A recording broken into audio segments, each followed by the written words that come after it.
Kembali lagi di Cerita Cinta Channel. Jangan lupa like, comment, and subscribe ya. Terima kasih. Kantor polisi. Keduanya kini berada di kantor polisi. Bu Risma yang melihat rekaman kejadian lewat CCTV langsung membawa kasus ini ke polisi. Meskipun Padma tidak mau ini berlarut-larut. Sedangkan Bella, ia sudah bersama tim pengacara terbaiknya. Ia menuntut permintaan maaf dari Padma. Ia mau Padma minta maaf dan ganti rugi. Sengaja ingin membuat Padma malu. Padahal yang dahinya diperban ini adalah Padma, tapi yang seolah jadi korban malah Bella. Mata kamu gak lihat, Padma dahinya dijahit. Cetus Bu Risma marah. Ia kesal karena Bella ini jenis wanita yang tidak tahu malu. Anda siapa? Jangan ikut campur. Saya tuntut sekalian, ancam Bella. Bu Risma sampai kesal. Ingin rasanya ia uyel-uyel wanita di depannya. Padma, kamu jangan diam saja, ucap Bu Risma kesal. Serahkan pada pengacara, Bu. Kita tidak usah adu mulut, buang-buang tenaga, balas Padma sambil menatap tajam ke arah Bella. Dasar wanita nggak tahu diri, omel Bella yang kesal karena mendengar ucapan Padma.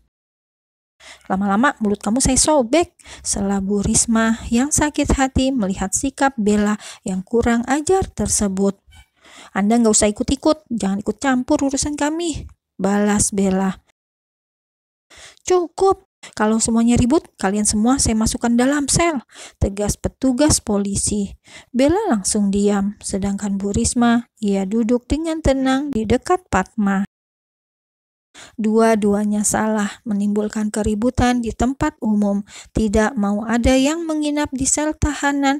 Dengan terpaksa, keduanya pun berdamai. Padma akhirnya pulang bersama Bu Risma. Ia mengucapkan banyak terima kasih dan minta maaf karena merepotkan. Kamu tenang saja, saya sudah anggap kamu adik sendiri. Lain kali kalau dihina seperti itu, jangan hanya ditampar, kasih pelajaran yang lebih, ujar Bu Risma yang ikut jengkel. Padma tersenyum tipis kemudian masuk ke dalam rumahnya. Assalamualaikum, ucap Padma saat masuk ke rumahnya. Waalaikumsalam. Loh, kepalamu kenapa? Itu kena apa? Kok diperban? Tanya ibu Padma khawatir. Jatuh, Bu, nggak apa-apa. Oh ya, mana Kenny? Jatuh di mana? Kok bisa? Ya bisa dong, Bu. Padma memilih berbohong, kemudian mencari Kenny. Melihat anaknya yang tidur, ia pun mandi dulu. Hari yang berat, rasanya Padma ingin segera istirahat dan tidur. Padma sudah mulai bekerja lagi seperti biasa. Kalau jam makan siang, ia pasti akan keluar sekedar minum kopi di salah satu kafe yang dekat dari kantor Bu Risma sambil mencari inspirasi di internet. Ya, Padma minum kopi sambil menjelajahi dunia maya sampai sebuah pesan datang dari Bu Risma membuat Padma mematikan laptop miliknya. Pat, hari ini anak saya wisuda. Mungkin malamnya kami akan merayakan sambil makan-makan. Bisa tidak kamu wakilkan saya? Padma langsung membalas pesan tersebut. Acara apa, Bu? Acara yang diselenggarakan oleh PT Maestro Global. Saya ada undangan satu. Kali ini kamu wakilin ya. Nanti malam. Benar, nanti malam. Dress code hitam, saya ada. Kamu ambil ke rumah sama ambil undangan sekalian. Sorry banget loh, tapi anak saya nomor 1. Oke, baik Bu. Nanti sore Padma ke rumah. Makasih Padma, sama-sama. Sesuai janji, sorenya Padma ke rumah Bu Risma. Segalanya rupanya sudah dititipkan pada sang asisten. Padma hanya tinggal mengambil saja. Karena ini acara tergolong formal, Padma pun ke salon dulu untuk berhias. Sedikit banyak ia mulai belajar bagaimana menjadi wanita yang berkelas.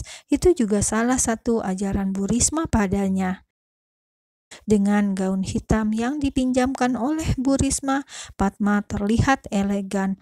Apalagi riasan di wajahnya, Padma pun sangat menawan, seperti dongeng Cinderella.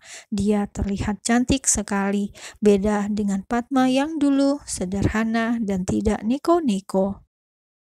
Sekarang Padma menjelma menjadi sosok lain, sangat mempesona, apalagi balutan dress hitam dengan punggung yang sedikit terbuka. Di sebuah ballroom hotel bintang 5, Padma menjadi salah satu tamu yang menarik perhatian, terutama para kaum Adam. Siapa dia? Cantik, seksi, anggun, berkelas. Banyak bisik-bisik di telinga, namun Padma terus berjalan dengan anggun menuruni tangga. Karena tidak ada yang ia kenal di sana, Padma pun duduk di salah satu kursi yang memang untuk perwalian Bu Risma. Sepanjang acara, banyak yang melirik Padma, hingga lebih dari 2 orang mendekati wanita tersebut. Padma tidak nyaman, apalagi tatapan mereka semua membuatnya tidak nyaman. "Hei, mau kemana?" tanya salah satu pria berjas. Ia ikut bangkit saat Padma meninggalkan tempat duduknya karena merasa tidak nyaman. "Maaf, saya sudah menikah," ucap Padma halus. "Benarkah? Kamu yakin?" tanya pria itu seolah tidak percaya. "Iya," Padma kemudian melanjutkan langkahnya, tapi pria itu malah menahan Padma dengan memegang tangannya. "Tolong jangan membuat keributan dan lepaskan tangan saya," pinta Padma masih mod lembut. Bukannya patuh, pria itu malah mendekat dan merengkuh pinggang Padma. "Kamu cari sponsor kan di sini?" bisik pria dengan wangi parfum aroma coklat tersebut. "Jaga ucapan Anda," balas Padma, kemudian mendorong pria itu sampai menabrak pelayan dan menimbulkan keributan karena gelas yang dibawa jatuh. Semua orang menatap Padma, membuat Padma semakin tidak enak dan ingin cepat-cepat pergi dari sana. "Wanita murahan," desis pria tersebut yang marah karena ulah Padma. Pria itu berdiri dengan gusar mengangkat tangannya hendak menampar Padma. Set! Tangan pria itu melayang di udara, terhenti karena ada yang menahannya. Sedangkan Padma, ia refleks menutup mata. "Jaga sikapmu, jangan hanya berani pada perempuan," ucap pria memakai jas warna marun dan sepatu kulit yang mengkilap. Padma membuka matanya. Ia menatap pria asing tersebut yang menahan tangan pria yang mau memukulnya. "Ada apa ini?" sela rekan pria yang menolong Padma. Mungkin malu karena semua menatapnya, pria yang kurang ajar tersebut kemudian memilih pergi sembari mengumpat kesal. Sedangkan Padma, ia kemudian menghindar, pergi juga sebab merasa tidak nyaman. "Tunggu Nona," cegah pria berjas marun. Dia adalah Rian Anggara, laki-laki yang merupakan salah satu tamu undangan di sana. Sejak tadi sebenarnya dia melihat Padma, seperti ada getar tersendiri membuatnya ingin tahu sosok Padma. "Terima kasih untuk yang barusan," ucap Padma, kemudian memilih menjaga jarak. "Tunggu sebentar, ini kartu namaku." Rian langsung membuka dompet dan memberikan selembar kartu namanya pada Padma. Kening Padma mengkerut, kemudian meraih kartu nama tersebut. Meskipun sempat kacau sesaat, kini situasi kembali kondusif. Acara kembali berjalan, dan sepanjang acara, Rian terus saja menatap Padma, membuat wanita itu merasa tidak nyaman.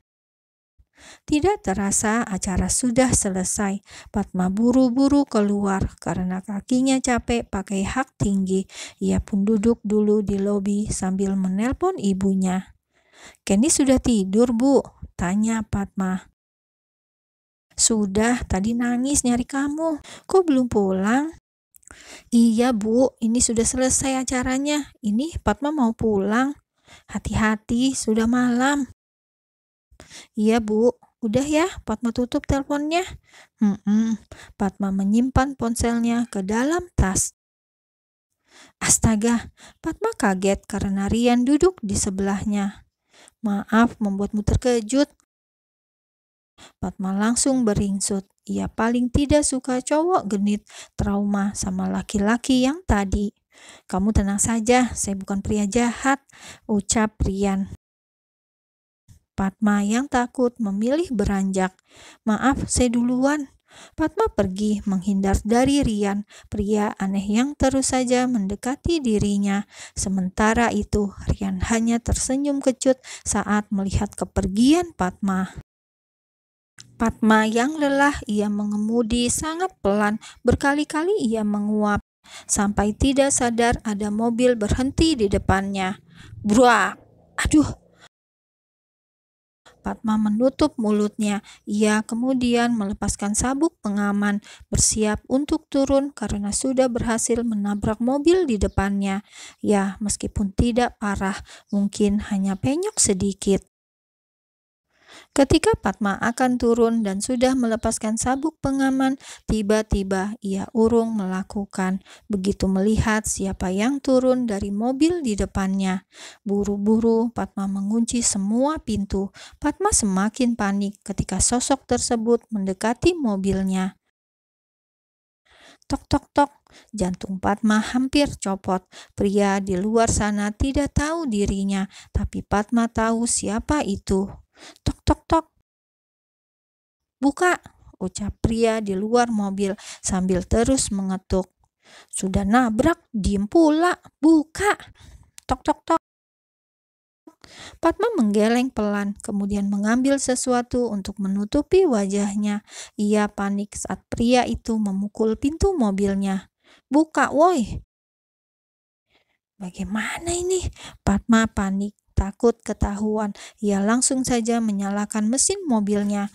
Namun pria itu malah langsung menghadang jalan mobilnya dengan berdiri tepat di depan mobil Fatma. Fatma menelan ludah. Tidak mungkin dia nabrak orang. Bisa-bisa malah masuk penjara. Tidak tahu harus berbuat apa. Ia kini diam di dalam mobilnya. Buka tidak, teriak pria itu marah-marah, mungkin emosi. Sudah nabrak, malah penumpang mobil di belakangnya tidak turun untuk minta maaf. Sial, umpatnya kesal, kemudian menendang bagian pintu mobil Fatma sampai membuat Fatma bergidik. Titit, alarm mobil Fatma sampai bunyi. Keluar tidak kamu? Sentak sosok tersebut marah. Kamu masih sama seperti dulu. Klek, Fatma membuka pintu mobilnya. Perlahan ia keluar.